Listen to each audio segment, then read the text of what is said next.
अपने YouTube channel Faheem Jharkhand police में आप सभी का बहुत बहुत स्वागत है।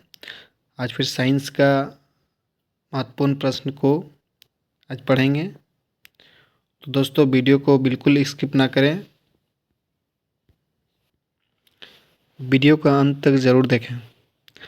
अगर हमारे चैनल पर आप नए हैं तो मेरे चैनल को लाइक, शेयर एंड सब्सक्राइब ज़रूर करें। और इस वीडियो के लास्ट में एक क्वेश्चन पूछा जाएगा आप लोग से, उसका जवाब आप लोग कमेंट बॉक्स में ज़रूर दें।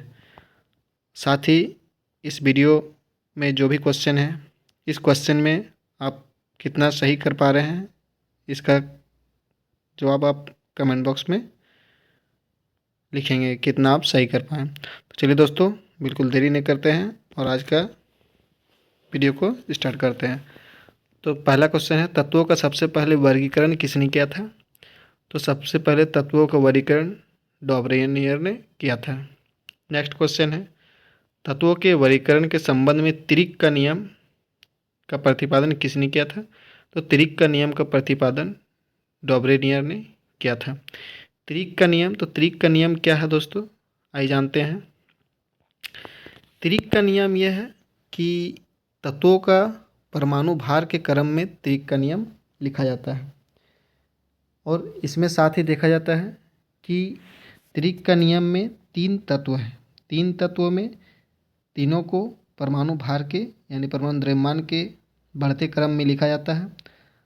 और पहला और तीसरा जो तत्व है, इन दोनों का द्रव्यमान संख्या को जोड़ के या परमाणु भार को जोड़ के 2 से डिवाइड यानी कि उसका औसत निकाल के जो आता है वो बीच वाला जो तत्व होता है उसका परमाणु भार आता है।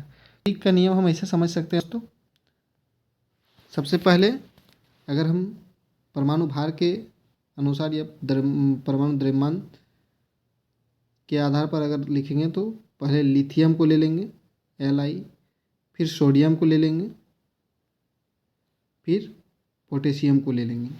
तो त्रिक का नियम में 3 तत्व हम लोग ले लिए हैं। 3 तत्वों का परमाणु द्रव्यमान हम लोग देखेंगे तो लिथियम का द्रव्यमान संख्या 7 है, सोडियम का द्रव्यमान संख्या 23 होता है, अब पोटेशियम का 39 होता है। तो त्रिक का नियम में हम ये देखेंगे तीनों तत्व का परमाणु भार बढ़ते क्रम में है। तो बढ़ते क्रम में देखिए लिथियम, सोडियम और पोटेशियम है। अब इन तत्वों में त्रिक का नियम काम कर रहा है कि नहीं, इसको जानने के लिए पहला और तीसरा का जोड़ के 2 से डिवाइड करें। तो पहला और तीसरा 7 और 39 को जोड़ देंगे, इसको जोड़ेंगे तो 46 आएगा। तो 46 को हम 2 से डिवाइड करेंगे तो आएगा 23। तो ये जो त्रिक का नियम काम कर रहा है यानी कि सोडियम, तो सोडियम का परमाणु भार 23 है। तो इस हिसाब से हम लोग त्रिक का नियम को प्रतिपादन होता है। तो त्रिक का नियम का प्रतिपादन किसने किया था? त्रिक का नियम का प्रतिपादन डॉबरेनियर ने किया था। तत्वों के वर्गीकरण के संबंध में अष्टक नियम का प्रतिपादन किसने किया था? तो अष्टक नियम का प्रतिपादन, इसका राइट आंसर है न्यूलैंड, ऑप्शन बी न्यूलैंड। अष्टक का नियम का प्रतिपादन न्यूलैंड ने किया था। तो अष्टक का नियम, तो अष्टक के नियम बारे में जानते हैं दोस्तों। इसके बारे में ये कहा जाता है ये भी परमाणु भार के बढ़ते क्रम में सहाया जाता है। और इनका सबसे पहला ये है कि 8 तत्व, 8वां तत्व तक जाएंगे, फिर पहला जाएंगे, पहला से फिर शुरू करेंगे तो 8वां तत्व में जो गुणधर्म आएगा वही पहला तत्व में आएगा। इसी को अष्टक का नियम कहते हैं। नेक्स्ट क्वेश्चन है, किस वैज्ञानिक ने आवर्त सारणी का निर्माण सर्वप्रथम किया था? तो आवर्त सारणी का निर्माण सर्वप्रथम मेंडलीफ ने किया था।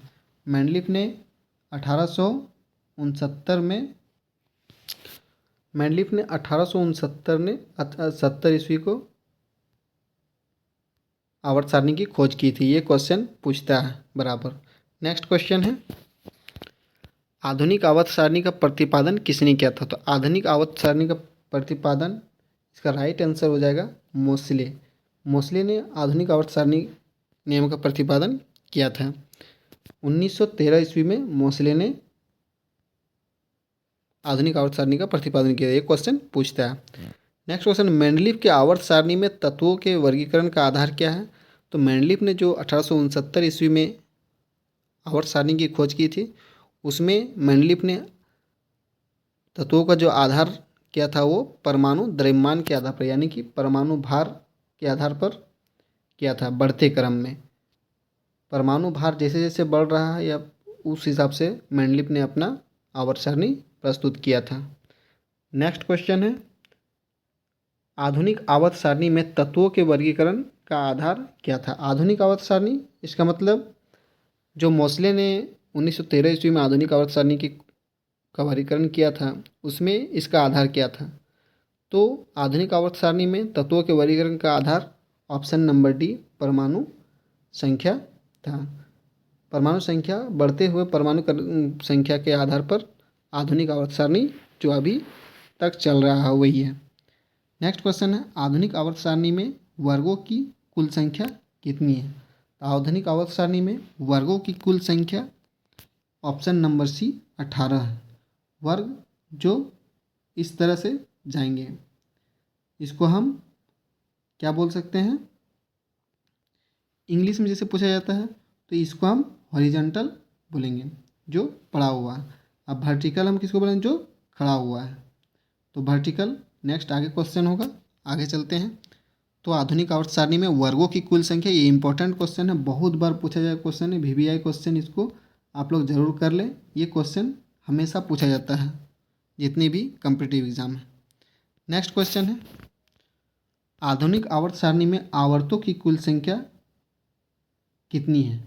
तो अभी हमने बताया आवर्त सारणी में वर्गों की कुल संख्या 18 है और आवर्त सारणी में आवर्तों की कुल संख्या, तो आवर्तों की कुल संख्या होगी, तो आवर्तों की कुल संख्या ऑप्शन नंबर बी 7 है। आवर्त 7 है आधुनिक आवर्त सारणी में और वर्ग 18 है। आवर्त हम इसको जो हॉरिजॉन्टल है और वर्टिकल को हम लोग वर्ग बोलते हैं।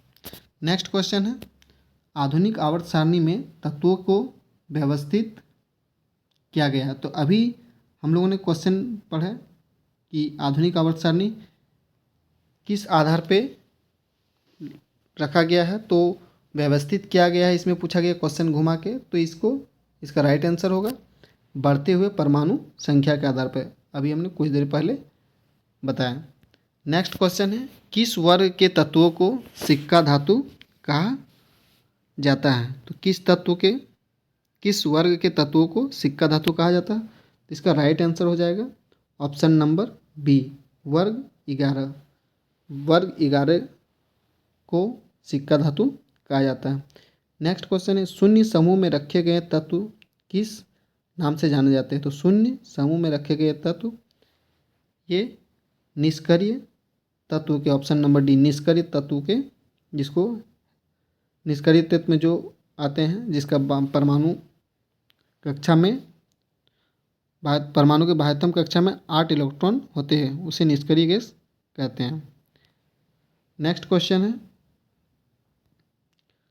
सबसे भारी धातु कौन सा है? तो सबसे भारी धातु ऑप्शन नंबर सी, सबसे भारी धातु ओस्मियम है।